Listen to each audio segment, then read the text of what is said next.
Hello, everybody. In the current affairs this week, the week ended 2nd of February 2025. Yesterday, that is on 1st of February, the Finance Minister of India presented the Union Budget for the financial year 2025-26. The obvious question which comes up in the minds of everybody is that how was this union budget, especially for the economy and the stock market?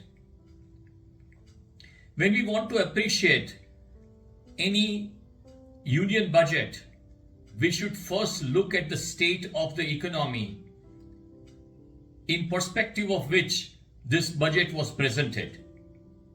When it comes to the present day affairs in India on the economic front, growth had slowed down in the quarter 2 of the financial year 24-25. Consumption demand was low. Growth of corporate profitability had also slowed down, and hence there has been a correction on the stock prices and the stock market was slow. All these things need to be addressed by any governments in any kind of such policy measures which are announced. And the union budget addressed it with a three-pronged strategy. First was that capital expenditure by the government was increased from around 13 lakh crores to 15.5 lakh crores. This is a very welcome move to put life in the economy so that the entire wheels of the economy through this government expenditure starts moving very effectively. The second strategy was by reducing personal taxation, the government has foregone 1 lakh crores in one go, and this 1 lakh crores will be an additional liquidity available to the Indian income tax payers. This liquidity will definitely boost consumption and the economy would once again get a revival from the consumption front. And the third and the most important thing, that despite increasing the capital expenditure and reducing personal taxes, fiscal discipline has been maintained.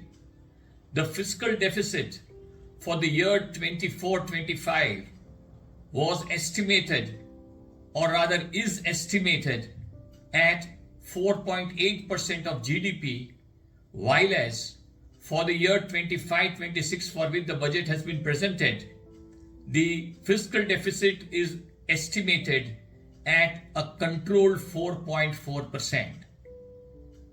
This shows the agility of the government in addressing the present state of the economy.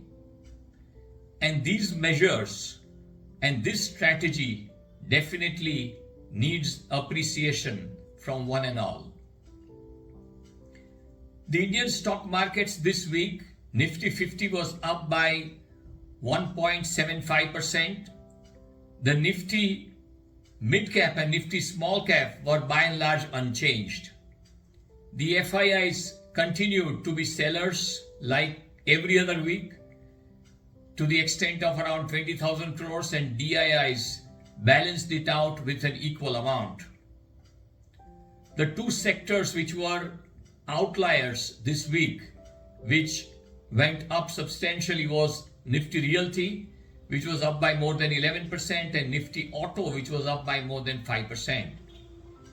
And the two sectors which saw downfall this week were Nifty IT and Nifty Pharma.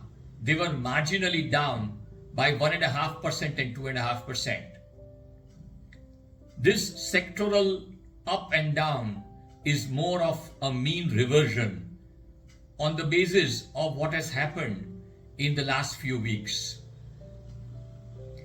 As far as the commodity prices are concerned, the Brent crude was up by 2.5%.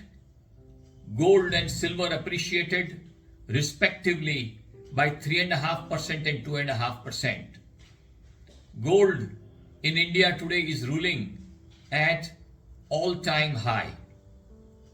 As far as the global markets are concerned, Nasdaq was up by more than 1.5%, or rather Nasdaq declined by more than 1.5%, and S&P 500 declined by around 1%.